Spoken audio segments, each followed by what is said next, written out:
ఆ రికార్డులను అన్నిటిని కూడా సరిదిద్దాల్సిన బాధ్యత సభానాయకుడిగా నా మీద ఉన్నది. వాస్తవాలను ప్రజలకు చెప్పాల్సిన బాధ్యత మా ప్రభుత్వం మీద ఉన్నది. అందుకే ఈరోజు కాళేశ్వరం ప్రాజెక్టుకు సంబంధించిన వాళ్ళు ఇప్పటి వరకు టెక్నికల్ శాంక్షన్ ఎంత ఇచ్చిండ్రు, పనులు ఎంత పూర్తి చేసిండ్రు, పేమెంట్లు ఎంత చెల్లించిండ్రు అని చెప్పాల్సిన బాధ్యత మా మీద ఉన్నది అధ్యక్ష. ఈరోజు కాళేశ్వరం ప్రాజెక్టుకు సంబంధించి అగ్రిమెంట్ వాల్యూ 1,27,872 కోట్లు. ఇన్ని టెండర్లు పిలిచి ఇప్పటి వరకు ఒప్పందాలు చేసుకున్నారు అధ్యక్ష. ఇందులో వీళ్ళు 96,876 కోట్ల రూపాయలు పనులు పూర్తయినాయని అధికారికంగా లెక్కలు చెప్తున్నాయి అధ్యక్ష. ఇందులో 32,076 కోట్లు బడ్జెట్ నుంచి పేమెంట్లు చేసిండ్రు. 61,616 కోట్ల రూపాయలు కార్పొరేషన్ ద్వారా లోన్ తీసుకొచ్చి ఖర్చు పెట్టిండ్రు అధ్యక్ష.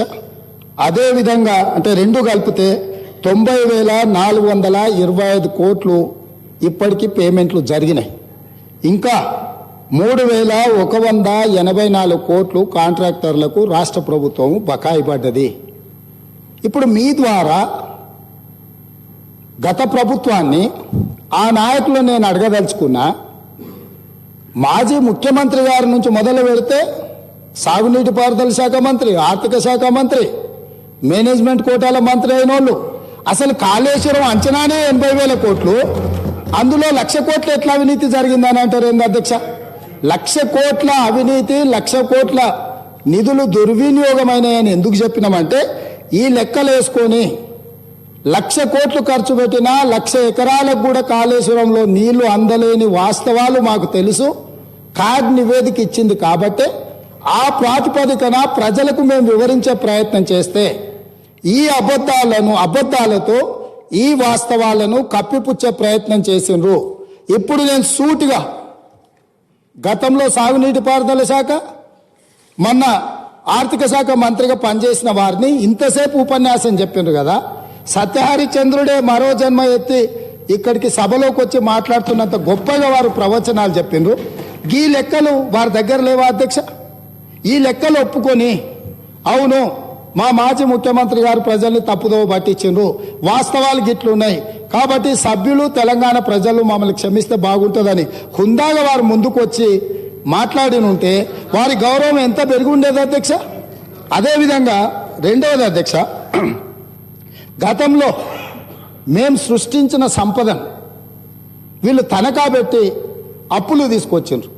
ఉదాహరణ 1-2 విషయాలు చెప్తే ఎక్కువ లోతుకు ఎక్కువ వివరాలు నేను చెప్పదలుచుకోలేదు. ఆర్టీసీకి సంబంధించి మేము నిర్మించిన జూబ్లీ బస్టాండ్, మేడ్చల్ బస్టాండ్, రాణిగంజ్తో సహా ఇతర బస్ డిపోలు వీటన్నిటిని కుదువ పెట్టి ఆనాటి ఉమ్మడి రాష్ట్రంలో కాంగ్రెస్ పార్టీ అధికారంలో ఉన్నప్పుడు మేము కూడబెట్టి సంపాదించి వీళ్ళకి ఆస్తులను అప్పచెప్తే 2,886.95 కోట్ల రూపాయలు ఆర్టీసీని గతంలో ఆస్తుల్ని తనఖా పెట్టి అప్పులు తీసుకొచ్చిండ్రు అధ్యక్ష. అదేవిధంగా అధ్యక్ష ఈరోజు వాళ్ళు అదేవిధంగా విద్యుత్ సంస్థలు 2014 కంటే ముందు మేము తెలంగాణ రాష్ట్ర విభజన సందర్భంగా గత ప్రభుత్వానికి అప్పచెప్పిన ఆస్తులను పెట్టి టీఎస్ జెన్కో 2,100 కోట్ల అప్పు తీసుకొచ్చింది. ఎన్పిటిసిఎల్ 2,872 కోట్ల అప్పు తీసుకొచ్చింది. అంటే మేము కష్టపడి సంపాదించి కూడబెట్టి మేము కడుపు కట్టుకొని తరతరాలుగా సంపద సృష్టిస్తే విద్యుత్ శాఖలో 4,972 కోట్ల ఆస్తులను ఈరోజు వాళ్ళు తనఖా పెట్టి అప్పులు తెచ్చి ఇంకా మా మీద ఆరోపణ చేసి గత పాలకులు అని ఇంకా ఎన్ని సంవత్సరాలు ఈ రకమైన చర్చతోని ప్రజల్ని మభ్యపెడతారు అధ్యక్ష. మూడవది, దాదాపుగా వీళ్ళ లెక్కల ప్రకారం కానీ ప్రభుత్వ అధికారులు ఇచ్చిన లెక్కల ప్రకారము ఇప్పటి వరకు 9 బడ్జెట్లు లెక్కేస్తే 14 అంచనా బడ్జెట్ ఎస్టిమేట్స్ వచ్చేసి 14,87,834 కోట్లు, ఖర్చు పెట్టింది 12,24,877 కోట్లు. ఇంకా 23-24 బడ్జెట్ది ఫైనాన్షియల్ ఇయర్ పూర్తి కాలేదు, దాదాపుగా ఇప్పటికీ అందులో 1,48,000 కోట్లు ఖర్చు పెట్టారు. మొత్తం కలిపి 13,72,000 కోట్లు ఈ ప్రభుత్వము 10 సంవత్సరాలల్లా, గత ప్రభుత్వము 10 సంవత్సరాలల్లా ఖర్చు పెట్టింది. ఇంత ఖర్చు 13,72,000 కోట్ల రూపాయలు ఖర్చు పెట్టిన గత ప్రభుత్వం మీ ద్వారా సూటిగా అడుగుతున్నా, పేదలకు డబుల్ బెడ్రూమ్ ఇండ్లు రాలేదు, దళితులకు ఇస్తున్న 3 ఎకరాల భూమి ఇవ్వలేదు, పేద పిల్లలకు కార్పొరేట్ విద్యను అందించాలని ఫీజు రియంబర్స్మెంట్ నాడు కాంగ్రెస్ ప్రభుత్వం తీసుకొస్తే 4,000 పైచిలకు కోట్ల రూపాయలు ఫీజు రియంబర్స్మెంట్ బకాయిలు ఉన్నాయి. రాజీవ్ ఆరోగ్యశ్రీ పథకంలో ప్రభుత్వం నుంచి ఆర్థికంగా నిధులు విడుదల కాకపోవడంతో ఈరోజు ఆసుపత్రులు చనిపోయే ముందల ఉన్న పేషెంట్లను తీసుకెళ్లిన రాజీవ్ ఆరోగ్యశ్రీ నిధులు విడుదల చేయని పరిస్థితిలో వీళ్ళు ఉన్నారు. ఈరోజు ఎస్సీ ఎస్టీ ఓబీసీ హాస్టళ్లలో వంటలు వండే వాళ్లకు ఈరోజు ఇవ్వలేని జీతభత్యాలు కానీ వాళ్ళ ఖర్చులు ఇవ్వలేని పరిస్థితి, మధ్యాహ్న భోజనం వండే కార్మికులకు వాళ్ళ జీతభత్యాలు ఇవ్వలేని పరిస్థితి, అవుట్ సోర్సింగ్ సెక్రటేరియట్లో పనిచేసే అవుట్ సోర్సింగ్ ఉద్యోగస్తులకు జీతభత్యాలు ఇవ్వకపోవడం వల్ల కొత్త ప్రభుత్వం వచ్చినప్పుడే అదే సచివాలయంలో వందలాది మంది అవుట్ సోర్సింగ్ ఎంప్లాయీస్ వచ్చి నిరసన తెలిపే పరిస్థితి. IIIT బాసరలో ఉన్న విద్యార్థులకు సరైన వసతులు, వాళ్లకు సరైన నాణ్యమైన భోజనం అందించకపోవడం వల్ల విద్యార్థులు చచ్చిపోవడమే కాకుండా నెలల తరబడి ఈ ప్రభుత్వాన్ని నిలదీస్తుంటే ఈ ప్రభుత్వం ముఖం చాటేసింది తప్ప ఏ సందర్భంలో కూడా మేమున్నాము అని చెప్పలేని పరిస్థితి. ఈరోజు ప్రభుత్వ ఉద్యోగులకు ప్రతి నెల 1వ తారీఖు నాడు జీతాలు ఇవ్వాల్సిన బాధ్యత నుంచి ఈ ప్రభుత్వము జీతభత్యాలు ఇవ్వలేని పరిస్థితికి వచ్చింది. అదే మీ పెద్ద కొడుకును నేను, కేసీఆరే తెలంగాణ రాష్ట్రంలో ఉన్న పేదోళ్లకు పెద్దోళ్లకు ఆసరా పెన్షన్ వచ్చే వాళ్లకు పెద్ద కొడుకుని అన్నాడు. ఈరోజు 2 నెలలు 3 నెలలు ఆలస్యంగా కూడా కొన్నిసార్లు వాళ్ళ పెన్షన్ పేదవాళ్ళకి ఇచ్చే పరిస్థితి, ఆర్థిక దివాలా ఈరోజు తెలంగాణ రాష్ట్రాన్ని ఆ దిశగా వారు నడిపించారు. ఈరోజు జిహెచ్ఎంసీ గ్రేటర్ హైదరాబాదులో కాంగ్రెస్ పార్టీ సృష్టించిన ఔటర్ రింగ్ రోడ్ 159 కిలోమీటర్ల ఔటర్ రింగ్ రోడ్డును ఆనాడు కష్టపడి 6,500 కోట్లతోని 6,000 ఎకరాల భూసేకరణతోని ఒక అద్భుతాన్ని కొన్ని లక్షల కోట్ల రూపాయల ఆస్తిని మేము సృష్టిస్తే 7,300 కోట్లకు ఈ ప్రబుద్ధులు తెగనమ్ముకొని బంగారు గుడ్డు పెట్టే బాతును ఒకటేసారి కోసుకొని తిన్నారు అధ్యక్ష.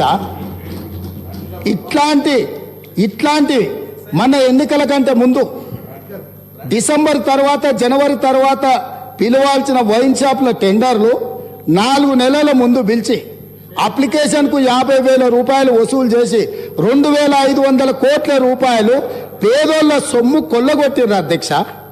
సో ఇవాళ 4 నెలల ముందే ఇట్లాంటి పాపాలకు పాల్పడి ఉన్నదంతా తెగనమ్ముకొని వచ్చేవాడు కనీసం నిలదొక్కుకోవడానికో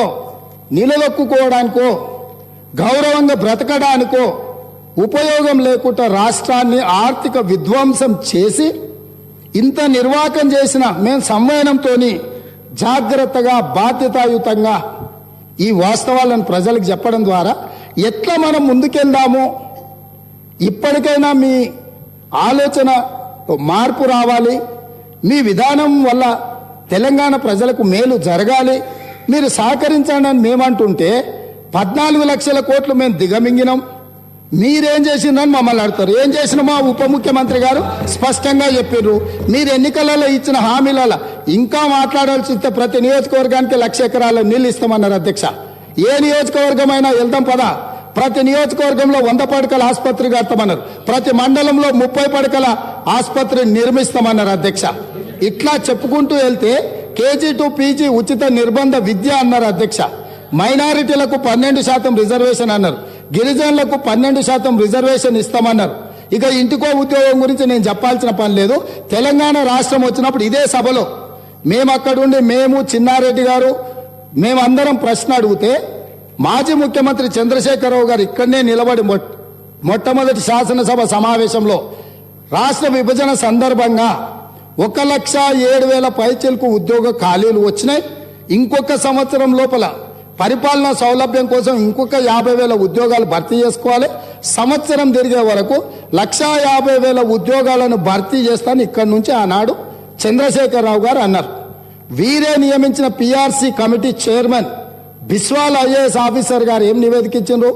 1,91,378 ఉద్యోగ ఖాళీలు ఉన్నాయని 2020-21లో వారు నివేదిక ఇచ్చారు. తెలంగాణ రాష్ట్రం వచ్చినప్పుడు 1,07,000 పైచిలకు ఉద్యోగ ఖాళీలు ఉంటే 5 సంవత్సరాల ప్రయాణం తర్వాత 6వ సంవత్సరము 1,91,000 ప్రభుత్వ ఉద్యోగాలు ఖాళీలు ఉన్నాయని మీరు నియమించిన పిఆర్సి చైర్మన్ బిస్వాల్ గారు ఇచ్చిన కమిటీతోని ఈరోజు నివేదిక వచ్చిందంటే మీరు వచ్చినాక కొత్త ఉద్యోగాలు నియమించినరా? ఉన్న వాళ్ళ ఉద్యోగాలు ఊడిపోయినాయా?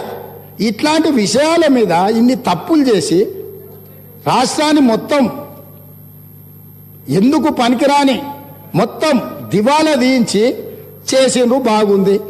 సరే, వాళ్ళు ఏమంటారు? అయ్యా మేము లోపభూయిష్టంగా పరిపాలన చేసినాం, మీరు ఎవరికి చెప్పకూరి, మా సిగ్గు పోతుంది అంటారు. వాళ్ళ సిగ్గు పోతుంది నిజాలు చెప్తే బాగానే ఉంది అధ్యక్ష. ఊరుకుంటే మన ప్రాణం పోయేటట్టు ఉంది కదా అధ్యక్ష. వాళ్ళ సిగ్గును కాపాడాలనా? 4 కోట్ల తెలంగాణ ప్రజల ప్రాణాలు కాపాడాలనా? వాళ్ళ ఆస్తులను వాళ్ళ హక్కులను కాపాడాలనా? ఇట్లా చెప్పుకుంటూ వెళ్తే ఎన్నో విషయాలు ఉన్నాయి. కాబట్టి మీ ద్వారా నా సూచన మిత్రుడికి, బేసిజాలకు పోకండి. ఇంటికాడ ఆయన ఉండి టీవీ కంటిన్యూస్గా చూస్తాడు, వెళ్తే మీకు ఇబ్బంది ఉంటుంది, కొంత వివరణ చెప్పుకోలేరు. మీ సమస్య మేము కూడా అర్థం చేసుకుంటాము.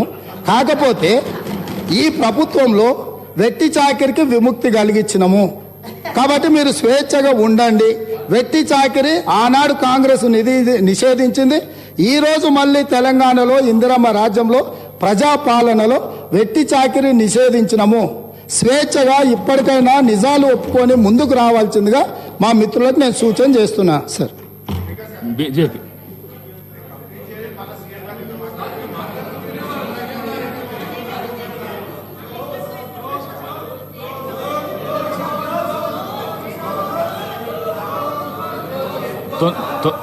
తొందరగా ముగియాలి అధ్యక్ష. ఒక్క విషయం సార్, స్పీకర్ సార్, ఒక్క విషయం దయచేసి మీరు ఆలోచించండి. నేను ఉదయం మాట్లాడుతుంటే 9 మంది ముఖ్యమంత్రి గారితో సహా 9 మంది మంత్రులు లేచి మాట్లాడితే నేను ఎంత డిస్టర్బెన్స్ అధ్యక్ష. అంటే బేసికల్లీ మీరు ఏంటంటే నన్ను మాట్లాడనీయకుండా పదే అడ్డుపడే ప్రయత్నం. ఇప్పుడు కూడా నేను మాట్లాడుతూ ఉంటే 2 సార్లు ముఖ్యమంత్రి గారు లేస్తారు, 2 సార్లు ఉప ముఖ్యమంత్రి లేస్తారు. అంటే మీరేంటంటే ఒక స్ట్రాటజిక్ గా ప్రతిపక్షాన్ని మాట్లాడనీయొద్దని పదే నేను లేవగానే ఒక మంత్రి గారు లేస్తారు, ఆయనకు 10 నిమిషాలు ఇస్తారు, లేవగానే ఇంకో మంత్రి గారు లేస్తారు, ఒక 10 నిమిషాలు ఇస్తారు. ఇది కరెక్ట్ కాదు అధ్యక్ష. 9 మంది మాట్లాడినా మీరు 2 గంటల ఎక్కడ సార్? మీరు సభ రికార్డులు బయట పెట్టండి అధ్యక్ష. 8 మంది ఉన్న వాళ్ళకి ఎంత టైం ఇచ్చిండ్రు, 7 ఉన్న వాళ్ళకి ఎంత ఇచ్చిండ్రు, 1 ఉన్న వాళ్ళకి ఎంత ఇచ్చిండ్రు, 39 మంది ఉన్న వాళ్ళకి ఎంత ఇచ్చిండ్రు, మమ్మల్ని ఎన్నిసార్లు డిస్టర్బ్ చేసిండ్రో పెట్టండి అధ్యక్ష. Please let me seek clarification. అధ్యక్ష, ఈరోజు గౌరవ ముఖ్యమంత్రి అట్లా 2 మినిట్స్ అనకండి సార్. ముఖ్యమంత్రి గారు పావు గంట మా మీద ఇష్టం ఉన్నట్టు స్వీపింగ్ రిమార్క్స్ చేయొచ్చు, బట్టి గారు ఇష్టం ఉన్నట్టు మాట్లాడొచ్చు. మా గొంతు ఎందుకు నొక్కుతారు? వారు లీడర్ ఆఫ్ ది హౌస్ అధ్యక్ష. హరీష్ రావు గారు వారు leader of the house. KCR గారు వస్తే వారికి కూడా టైం ఎంత చేయొద్దండి. మీరు ఆ విధంగా talking on behalf of my party. మా పార్టీ పక్షాన నేను మాట్లాడినప్పుడు మాకు ఇవ్వాలి.